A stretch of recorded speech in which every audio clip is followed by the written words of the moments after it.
गेल्या काही दिवसांपासून राष्ट्रवादीचे आमदार धनंजय मुंडे हे आपल्या वक्तव्यामुळे चर्चेत येत आहेत. शारीरिक वजन कमी झालंच, पण सोबतच सर्व क्षेत्रातलं आपलं वजन कमी झालं अशी खदखद त्यांनी व्यक्त केली होती. तर आता पुन्हा एकदा अलीकडे गलिच्छ राजकारण सुरू असून आपण या राजकारणात राहावं की नको असं वाटतं, असंही मुंडेंनी उघडपणे म्हटलंय.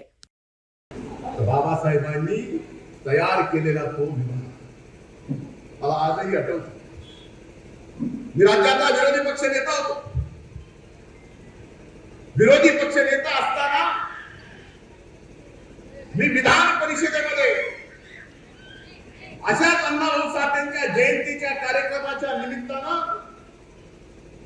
काही दिवसानंतर अधिवेशन झालं आणि त्या अधिवेशनात विधान परिषदेमध्ये मी ठराव मांडला की साहित्य रत्न लोकशाहीर अण्णाभाऊ साठे यांना भारत रत्न दिला गेला पाहिजे.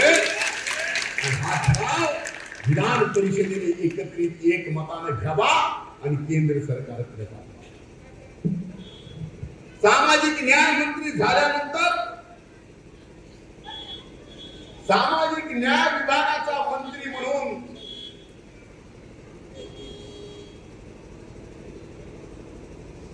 अण्णाभाऊ साठेंच्या सर्व पुराव्यांसहित एक पत्र केंद्र सरकारला दिलं. पुन्हा त्याला विधान परिषदेचा तो ठराव जोडला आणि पुन्हा ते पत्र पाठवलं की भारत रत्न हे अण्णाभाऊंना मिळालंच पाहिजे. हे आपलं नातं. आज आपण पाहतोय की कशा पद्धतीचं राजकारण चालू आहे.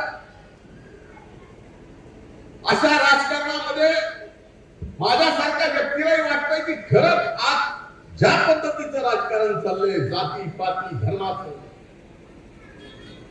अशा जाती पाती धर्माच्या इतक्या गलिच्छ पातळीला पोहोचलेल्या राजकारणात आपण राहावं का नाही. पण नंतर लक्षात येतं, हा विचार जरी मनात आला राहावं का न राहावं, पुन्हा वाटतं की उपेक्षितला उपेक्षित माणूस, लहानातले लहानी जात, त्या सगळ्या गोष्टी आपल्याला पुन्हा समुदाय एकत्र प्रस्थापित करायचे. आज जरी जातीपातीमध्ये वाद निर्माण होत असले तर आपल्याकडं या महापुरुषांचे विचार आहे. छत्रपती शिवाजी महाराजांचं रयतेचं राज्याप्रमाणे जाती धर्माचं ते उदाहरण आहे. बाबासाहेबांनी दिलेली या देशाला संविधान ते उदाहरण आहे. अण्णाभाऊ साठेने दिलेले साहित्य, त्यांचे विचार, त्यांची शाहिरी हेच सांगते. जात पात धर्माचं राजकारण नाही करायचं.